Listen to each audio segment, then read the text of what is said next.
नमस्कार, स्वागत है आप सभी का। मैं हूं आपके साथ रेशु त्यागी। झारखंड का सियासी चौसर, इसी को लेकर आज हम करेंगे बात। जी हां, जेल से रिहा होने के बाद झारखंड मुक्ति मोर्चा के कार्यकारी अध्यक्ष पूर्व मुख्यमंत्री हेमंत सोरेन पूरी तरीके से पुराने फॉर्म में आ गए हैं।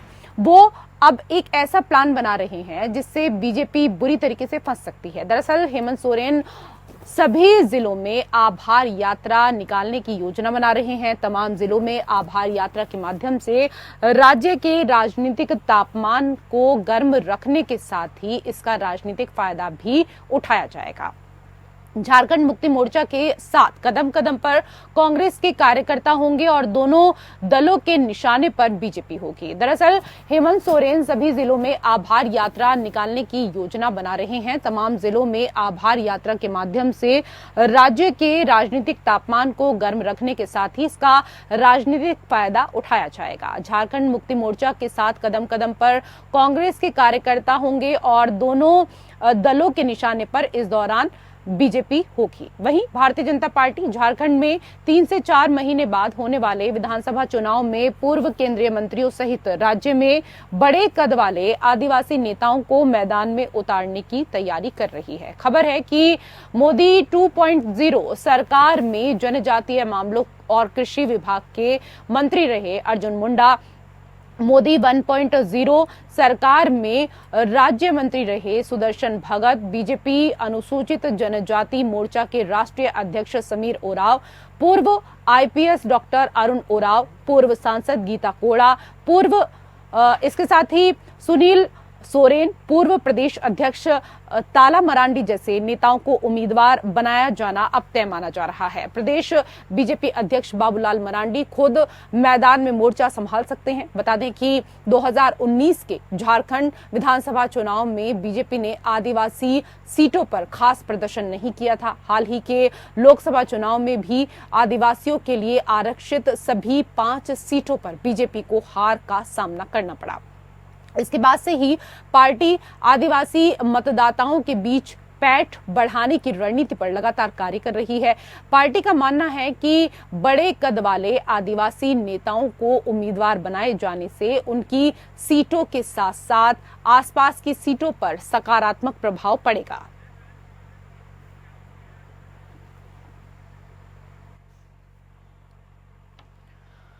तो झारखंड विधानसभा चुनावों को लेकर हम चर्चा करेंगे, बात करेंगे आगे, लेकिन प्रधानमंत्री नरेंद्र मोदी फिलहाल क्या कह रहे हैं जरा वो आपको सुनवा देते हैं। उसके लाभार्थी करीब देश के 3 करोड़ किसान थे।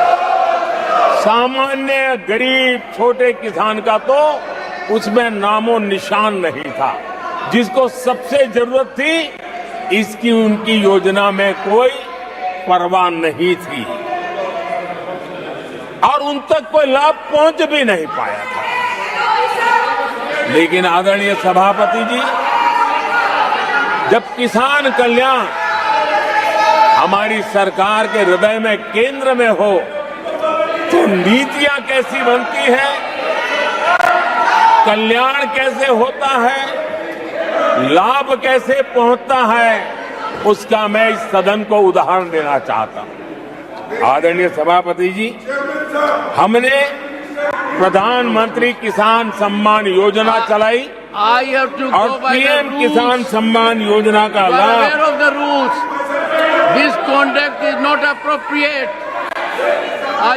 10 करोड़ किसानों को हुआ और सिर्फ 6 साल में हमने 3 लाख करोड़ रुपए हम किसानों को दे चुके हैं। आदरणीय सभापति जी,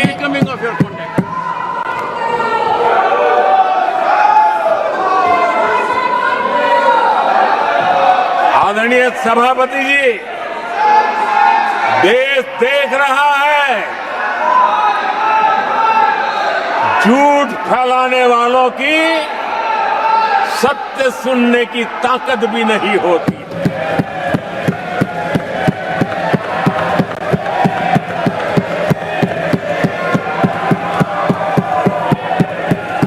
जिनका से मुकाबला करना, इसके लिए जिनके हौसले नहीं है वो बैठ करके इतनी चर्चा के बाद उन्होंने उठाए हुए सवालों के जवाब भी सुनने की हिम्मत नहीं है। इन्होंने ये अपर हाउस को अपमानित कर रहे हैं। इस अपर हाउस की महान परंपरा को अपमानित कर रहे हैं। आदरणीय सभापति जी, प्रधानमंत्री को इस दौरान आप सुन रहे थे और हम बात इससे पहले क्योंकि झारखंड के सियासी चौसर को लेकर कर रहे थे, क्योंकि झारखंड विधानसभा चुनाव अब जल्द ही होने हैं और राज्य में इस बार चुनावी लड़ाई को बीजेपी कितनी गंभीरता से ले रही है, इसे इस बात से समझा जा सकता है कि रणनीति की कमान राष्ट्रीय स्तर के दो दिग्गज नेताओं शिवराज सिंह चौहान और हेमंत बिश्व शर्मा को इस दौरान सौंपी गई है। पार्टी सूत्रों के मुताबिक संसद का सत्र जब समाप्त हो जाएगा तो उसके बाद शिवराज सिंह चौहान लंबे समय तक झारखंड में कैंप करेंगे। उनका राज्य के सभी प्रमंडलों में दौरा और कार्यक्रम समागम का कार्यक्रम जो है वो तैयार किया जा रहा है। तो झारखंड के सियासी चौसर को लेकर करेंगे हम चर्चा। कई विशेष अतिथि हमारे साथ पैनल में जुड़ चुके हैं, उनका परिचय आपके साथ करा देते हैं। हमारे साथ बीजेपी के प्रवक्ता अशोक बड़ाइक जी जुड़ चुके हैं, स्वागत आपका। हमारे साथ जेएमएम के प्रवक्ता बटर देओल जी जुड़ चुके हैं, आपका भी बहुत बहुत स्वागत है। और हमारे साथ कांग्रेस के प्रवक्ता ऋषिकेश सिंह जी जुड़ चुके हैं, आपका भी बहुत बहुत स्वागत। बटर जी, क्योंकि अगर हम बात करें हेमंत सोरेन की वापसी हो गई है और आपके सामने दो चुनौतियां हैं, परिवार की पकड़ पार्टी पर बनी रहे और पार्टी की पकड़ प्रदेश पर। सब कुछ ठीक करने के लिए समय अब आपके पास काफी कम बचा है सर। देखिए, अनादर किया है। रांची आ रहा हूँ, रास्ते में एयरपोर्ट से ही बात कर रहा हूँ। और जैसे आपने कहा कि पार्टी पे पकड़ परिवार की, ये परिवारवाद की भाषा बीजेपी के द्वारा और मीडिया हाउसेस के द्वारा दी गई है। हेमंत सोरेन जी हमारे कार्यकारी अध्यक्ष हैं, उनका वो हमारी पार्टी के अभी सुप्रीमो जो हमारे शिबू सोरेन जी हैं उनके द्वारा ये पार्टी बनाई गई थी। तो और जहाँ तक परिवारवाद का बोलना, मुझे लगता है ये बेमानी होगा। आपने देखा कि संजय सोरेन जी को जो उस परिवार से रिलेशन नहीं रखते हैं उनको सीएम बनाया गया, वो अभी हमारे सीएम हैं। तो ये बेमानी होगा कहना परिवारवाद। लेकिन जो परिवार के सदस्य छोड़कर गए हैं उस पर भी तो बात करनी ही पड़ेगी ना सर। परिवार के सदस्य आपको छोड़कर भी गए हैं। देखिए, तो परिवार के सदस्य छोड़ के गए तो क्या पार्टी खत्म हो गई क्या? अगर परिवारवाद वाली पार्टी होती और परिवार का कोई सदस्य छोड़ के जाता तो पार्टी को डिसइंटीग्रेट हो जाना चाहिए था। कितने लोग पार्टी के साथ उनके साथ चले गए? तो ऐसा कोई नहीं है। पार्टी कार्यकर्ताओं से बनती है और कार्यकर्ता एकजुट है और कार्यकर्ताओं में एक नई उमंग हेमंत जी के ठीक है। अशोक बड़ाइक जी, क्योंकि मैं आऊंगी सर, वापस से आपके पास आऊंगी, क्योंकि आपने परिवार की यहाँ पर बात की और लोकसभा चुनाव में हमने देखा कि किस तरीके से आपने जेएमएम के परिवार के सदस्य को तोड़ने की कोशिश की। हालांकि जिस सीट पर उनको आपने मैदान में उतारा वो सीट जीत पाने में कामयाब नहीं हुई सीता सोरेन, और इसका ठीकरा भी उन्होंने आप ही के ऊपर फोड़ दिया। उन्होंने कहा कि बीजेपी के जो तमाम नेता थे उन्होंने मेरा साथ नहीं दिया और ये हार मेरी हार नहीं है बल्कि प्रधानमंत्री की ये हार हुई है। जिस तरह की बातें लोकसभा चुनाव के परिणामों के बाद सुनने को मिली और खास तौर पर सीता सोरेन के मुंह से उम्मीद तो ये भी जताई जा रही है कि अब विधानसभा चुनावों से पहले घर वापसी उनकी हो सकती है।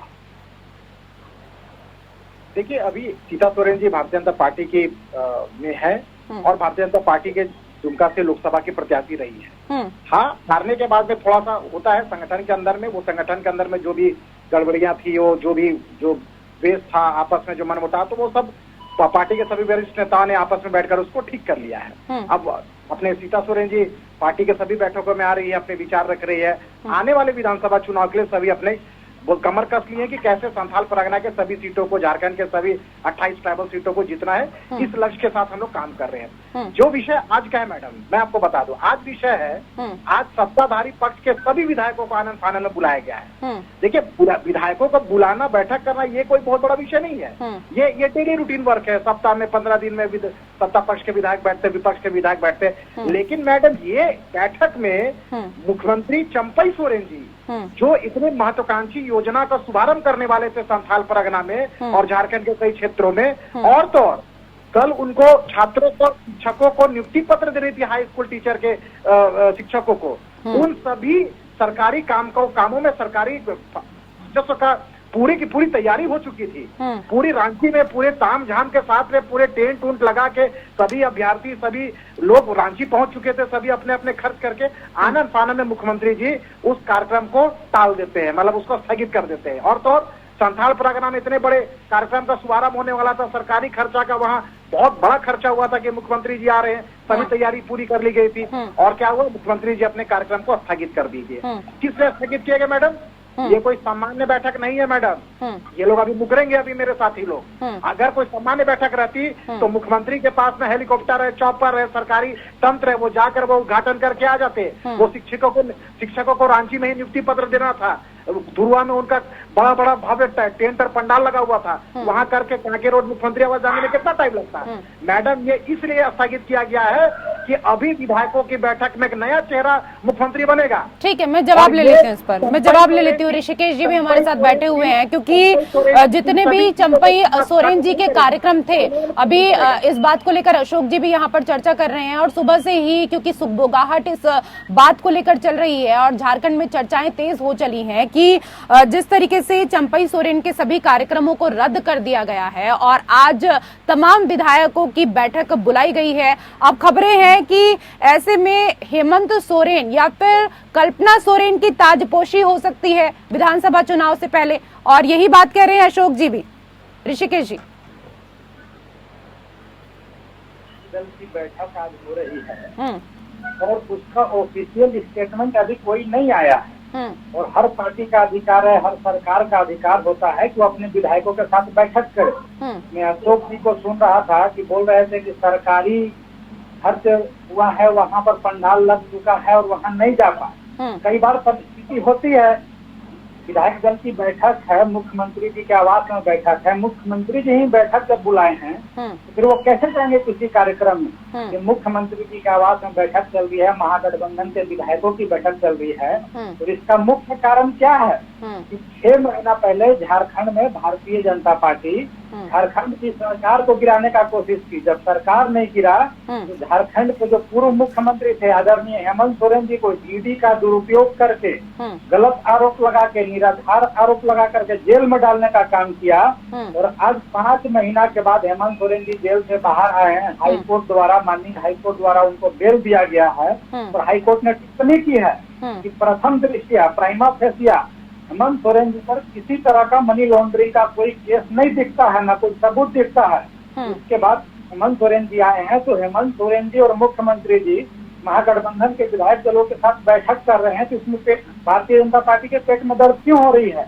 ये रूटीन एक बैठक है और बैठक में जो निर्णय होगा, नहीं वो पेट में दर्द शायद इसलिए हो रहा है ना, क्योंकि ऋषिकेश जी आप पेट में दर्द की बात कर रहे हैं तो वो कह रहे हैं कि ये जो बैठक है वो चंपई सोरेन ने नहीं बुलाई है, बल्कि ये बैठक हेमंत सोरेन ने बुलाई है। हेमंत सोरेन के कहने पर तमाम विधायक, चाहे वो कांग्रेस के हैं चाहे वो जेएमएम के हैं, वो पहुंचे हैं। इस बात की तकलीफ उनको हो रही है। नहीं, भारतीय जनता पार्टी को इस बात की तकलीफ है कि हेमंत सोरेन जी बाहर आ गए, जेल से बाहर आ गए। इनका जो सपना था कि 4 महीना बाद जो विधानसभा चुनाव होना है, इसमें उम्मीद लगाए बैठे थे कि इनको कुछ सीटें इस बार ज्यादा मिलेगी, लेकिन इनके सारे मंसूबों पर पानी फिरता दिख रहा है, इसलिए इनके पेट में दर्द है। और ये बैठक माननीय मुख्यमंत्री श्री चंपई सोरेन जी ने बुलाया है। माननीय मुख्यमंत्री श्री चंपई सोरेन जी के आवास में बैठक हो रहा है। तो ये देखने के लिए आपके भी मीडिया के साथी होंगे, आप पता कर लीजिए। और मुख्यमंत्री को अधिकार है अपने विधायकों को बुला करके, महागठबंधन के विधायकों को बुला करके एक बैठक करना, और बैठक में जो निर्णय होगा अधिकृत रूप से बताया जाएगा। और जो भी निर्णय होगा आप जान जाइए उससे भारतीय जनता पार्टी का झारखंड की राजनीति से सफाया होने वाला ही निर्णय होगा। ठीक है, उनका झारखंड की नाम राजनीति से तो आपका एक सफाया झारखंड की होने वाला राजनीति है आने वाले समय में। अशोक जी, जितनी सीटों पर आप रह गए हैं वहां से भी आप क्योंकि वहां से भी आपका सफाया आने वाले समय में हो जाएगा, ये बातें ऋषिकेश जी कह रहे हैं। झारखंड का सियासी चौसर, विधानसभा के चुनाव होने वाले हैं और इसी को लेकर लगातार हम चर्चा कर रहे हैं। कई विशेष अतिथि हमारे साथ लगातार इस चर्चा में मौजूद हैं। बटर देओल जी, क्योंकि इससे पहले आप चर्चा को आगे बढ़ाना चाह रहे थे और जिस तरीके से इससे पहले ब्रेक से पहले बात कर रहे थे अशोक जी, वो कह रहे हैं कि सोरेन के जितने भी कार्यक्रम थे चंपई सोरेन के, वो पूरी तरीके से रद्द कर दिए हैं और इसके साथ ही लगातार अब, क्योंकि अब मीटिंग में क्या होगा वो तो मीटिंग हो जाएगी, उसके बाद ही साफ हो पाएगा कि मीटिंग के भीतर विधायकों से क्या कुछ कहा गया है। लेकिन कहीं ना कहीं डर ये सताने लगा है बीजेपी को कि फिर से हेमंत सोरेन की वापसी हो सकती है मुख्यमंत्री के रूप में। देखिए, सबसे पहले तो मैं अशोक जी को धन्यवाद देना चाहता हूँ। आप जानते हैं कि जब आपके विरोधी या दुश्मन आपकी प्रशंसा करने लगे तो आप सही में कुछ न कुछ अच्छा काम कर रहे हैं।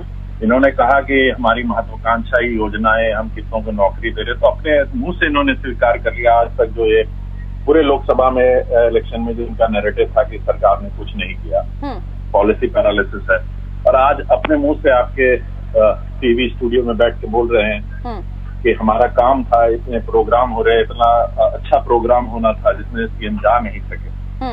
तो सबसे पहले तो धन्यवाद अशोक कि आपने स्वीकार तो किया कि हमारी सरकार कुछ काम कर रही है। और दूसरा कि ये एक रेगुलर मीटिंग है। हेमंत जी बहुत अरसे के बाद जेल से निकल के आए हैं, बेल पे आए हैं, और हाई कोर्ट का जो 55 पेज का ऑर्डर है, अगर आप उसको पढ़ेंगे तो सिर टकराने वाला ऑर्डर है। किस तरह से ईडी और बीजेपी ने मिलकर, बीजेपी के इशारों पे ईडी ने किस तरह से कोशिशें की कि हेमंत जी को फंसाया जा सके। तो इंडिविजुअली वो सबसे मिले, बहुत विधायकों से मैंने देखा, फोटो सोशल मीडिया सर्कुलेट हो रही थी, ये विधायक मिले, ये विधायक। तो ऑफिशियली एक, क्योंकि जाने से पहले भी एक विधायक दल की बैठक हुई थी, तो आने के बाद एक विधायक दल की बैठक होना बहुत लाजमी है। सबसे मिलेंगे, अपनी बातें रखेंगे, किस तरह से हमको प्रताड़ित किया गया, किस तरह से ये बातें सब विधायकों को बतानी जरूरी, क्योंकि विधायक ही लोगों का प्रतिनिधित्व करते हैं और वो लोगों के बीच में जाके सच्चाई बताएंगे। तो इसमें कोई हैरानी वाली बात नहीं है। और अटकलें तो बीजेपी मनोहर कहानियां पहले भी लिखती आई है और अभी भी लिख रही है। बैठक होने दीजिए, हम भी हैं, आप भी हैं, सबको जब क्योंकि जो बैठक में अंदर जो होगा उसका प्रीव्यू ना मैं हूँ ना आप हैं। ठीक है, ठीक तो है। शाम को जब बैठक हो जाएगी तो सबको पता चल जाएगा। ठीक है, शाम तक का इंतजार कीजिए अशोक जी। वो कह रहे हैं कि इतनी जल्दबाजी क्या है आपको, और ये मनोहर कहानियां कब तक इस तरीके से ही आप लिखते रहेंगे, इस बात पर तो आप जवाब दे ही दीजिए। लेकिन इसके साथ ही, क्योंकि लोकसभा चुनाव की अगर बात करें तो आपने कहा था कि सभी सीटों पर कमल खिलेगा, ऐसा हो नहीं पाया। हालांकि विधानसभा चुनाव को लेकर तिथि अभी घोषित नहीं हुई है, आपने तमाम रणनीति बना ली है, तैयारी शुरू कर दी है, और बीजेपी इसे कितनी गंभीरता से ले रही है इसको हम इस बात से भी समझ सकते हैं, क्योंकि झारखंड की रणनीति की कमान राष्ट्रीय स्तर के दो दिग्गज नेताओं शिवराज सिंह चौहान और हेमंत बिस्वा शर्मा को सौंपी गई है। ये नेता लंबे समय तक यहाँ पर कैंप करेंगे। लेकिन सर ये बताइए कि सोरेन को मिल रही सहानुभूति का आपके पास क्या कुछ विकल्प है, क्योंकि वो तो सहानुभूति विधानसभा चुनाव में बटोरेंगे। देखिए मैडम, हम लोग सहानुभूति की राजनीति नहीं करते, हम विकास की राजनीति करते हैं। हम पिछले 5 सालों में, 4.5-5 सालों में ये झारखंड मुक्ति मोर्चा, कांग्रेस और आरजेडी ने अगर तीनों को घोषणा पत्र को निकाले मैडम, और जो मेरे प्रवक्ता साथी बैठे हुए यहाँ पर कांग्रेस के और झारखंड मुक्ति मोर्चा के, और पूछिए उनके निश्चय पत्र और मैनिफेस्टो को कि 4.5 सालों में आपने मैनिफेस्टो का 1% भी काम किया है, उत्तर मिलेगा नहीं। देखिए इसके पीछे कारण क्या है मैडम, जब आप निजी स्वार्थ में आप कोई काम, मैं आऊंगी ऋषिकेश जी, मुझे पता है आप इस पर जवाब देना चाहेंगे। इसके बाद राज्य हित, झारखंडी हित कभी नजर नहीं आएगा। देखिए इन लोगों को 25 लाख सरकारी नौकरी देना था 5 सालों में, नहीं दे पाए। बेरोजगारी, झारखंडी बेरोजगार युवाओं को बेरोजगारी भत्ता देना था, नहीं दे पाए। महिलाओं को सुरक्षा नहीं दे पाए। जेपीएससी जेएसएससी की क्या स्थिति है, 25 लाख 35 लाख में नौकरी बेच रहे हैं। और तो और मैडम, ये लोग बोलते हैं ना कि कोरोना काल में समय नहीं मिला, समय नहीं मिला। इनको इस 5 सालों में, 4.5 सालों में आज के घोषणा से एकदम स्पष्ट हो जाएगा कि इनको 5 सालों में 3 मुख्यमंत्री बदलने का समय मिला, लेकिन इनको काम करने का समय नहीं मिला। इसे साफ पता चलता है मैडम कि ये लोग कोरोना काल का सिर्फ बहाना मारते हैं। नहीं, वो तो कह रहे हैं ना कि मुख्यमंत्री आपकी वजह से बदलने पड़े, आप इसी तरीके से कार्रवाई कराएंगे, आप इस तरीके से सरकार को कार्य नहीं करने देंगे और कई मुद्दों पर घेरेंगे तो आपकी वजह से मुख्यमंत्री बदलने पड़े हैं, वो तो ये कहते हैं। नहीं, ये कांग्रेस का भी आरोप है, झारखंड मुक्ति मोर्चा का भी आरोप है, मैं इसका खंडन करता हूँ। 2004-5 में किसकी सरकार थी? 5 में, जब 6 में ये शिबू सोरेन जी, जब सीबीआई ने उनको अरेस्ट किया था कोयला घोटाले में, केंद्र में किनकी सरकार थी? कांग्रेस की सरकार थी। तो थोड़ा कांग्रेस के साथ ही बताए कि क्या उस समय कांग्रेस की इशारे पे सीबीआई ने उनको जेल भेजा था, शिबू सोरेन जी को? अगर भेजा था आपके इशारे पे, तो इसको मैं स्वीकार करता हूँ। और सीबीआई ने स्वतंत्र एजेंसी के काम अपने स्तर से किया था जेल भेजने का, तो मैं स्वीकार करता हूँ कि ईडी स्वतंत्र एजेंसी है। ठीक है ऋषिकेश जी, जवाब दे दीजिए। जो तमाम बातें यहाँ पर कह रहे हैं अशोक जी, वो कह रहे हैं कि क्योंकि अब 5 साल होने वाले हैं, विधानसभा के चुनाव होने वाले हैं, लेकिन इससे पहले जो आपने घोषणाएं की थी, जो मैनिफेस्टो में लिखा था, वो आप लोगों ने करके नहीं दिखाया। और इसके साथ ही अब तक इतने मुख्यमंत्री आप लोग बदल चुके हैं कि आप खुद ही कंफ्यूज रहते हैं। ऋतु जी, भारतीय जनता पार्टी के प्रवक्ता को मैं सुन रहा था, ये बोल रहे हैं कि हमने कुछ नहीं किया। तो मैं बताता हूँ कि झारखंड में 2024 का लोकसभा चुनाव देखिएगा ऋतु जी, तो हम लोग के पास पहले 2019 में 2 सांसद थे, उसमें भी एक सांसद भारतीय जनता पार्टी में चली गई थी 2024 के चुनाव से पहले, और एक सांसद से हम लोग 5 सांसद पहुंच गए। इसके बाद देखिएगा कि 2019 के मुकाबले 16.5 लाख वोट महागठबंधन को ज्यादा मिला। ये दिखाता है कि 4.5 वर्षों में महागठबंधन की सरकार ने झारखंड में काम किया था। अब मैं एक आपकी बात से आपत्ति है मुझे, बार बार आप बोल रही हैं भाजपा के 2 दिग्गज नेता झारखंड में आए हैं। 2 दिग्गज नेता नहीं ऋतु जी, 2 महाघोटालेबाज नेता को भाजपा ने भेजा है। शिवराज सिंह चौहान की पहचान व्यापम घोटाले से है और हेमंता बिस्वा शर्मा की पहचान लैंड घोटाले से है। और दोनों ये बताएं कि दोनों भारतीय जनता पार्टी के पैसे पर आ रहे हैं या सरकारी खर्चे पर आ रहे हैं। ये भारतीय जनता पार्टी के नेता सरकारी पैसे का दुरुपयोग झारखंड के चुनाव में कर रही है। और जहाँ तक मुख्यमंत्री बदलने की बात कर रहे हैं भारतीय जनता पार्टी के नेता, तो मैं पूछना चाहता हूँ कि उत्तराखंड में 2017 से 2022 के बीच में ये 3 मुख्यमंत्री बदले, तीरथ सिंह रावत, त्रिवेंद्र सिंह रावत और पुष्कर धामी, क्या जरूरत पड़ी थी? कर्नाटक में इन्होंने 2 मुख्यमंत्री बदला, BS येदियुरप्पा और बसवराज बोम्मई। गुजरात में 3 मुख्यमंत्री अभी तक बदल चुके हैं, आनंदीबेन पटेल, विजय रूपानी, भूपेंद्र भाई पटेल। तो ये बताएं कि ये क्यों मुख्यमंत्री बदलते थे? हमको तो मुख्यमंत्री इसलिए बदलना पड़ा ताकि ये इसी का दुरुपयोग करके महागठबंधन के पूर्व मुख्यमंत्री आदरणीय हेमंत सोरेन जी को, जो एक आदिवासी का बेटा है, उसको ईडी का दुरुपयोग करके जेल में डाले। अगर जेल में नहीं जाते तो हमको मुख्यमंत्री बदलने की जरूरत क्या थी? लेकिन ये हर स्टेट में भी, हरियाणा में आपने देखा होगा कि मनोहर लाल खट्टर को हटा के नायब साइनी जी को मुख्यमंत्री बनाया गया है। तो ये क्यों बदलते हैं, ये बता दें, इन पर कौन सा आरोप था? तो ये बदले तो ठीक है, और हमको ईडी का दुरुपयोग करके हमारे मुख्यमंत्री को जेल में डालते हैं। परिस्थिति वो हमको मुख्यमंत्री चेंज करना पड़ता है, तो आरोप लगाते हैं। भारतीय जनता चलिए ठीक है सर, मैं ये जो आप इन सवालों का जवाब दे रहे हैं, इस पर मैं चर्चा यहाँ पर जरूर करती अशोक जी से और इनसे भी जवाब देती। सर माफी चाहूंगी, समय का अभाव है, माफी चाहूंगी। बहुत बहुत धन्यवाद आप सभी मेहमानों का हमारे साथ इस चर्चा में जुड़ने के लिए, और इसी के साथ इस विशेष पेशकश में मेरे साथ फिलहाल इतना ही। नमस्कार।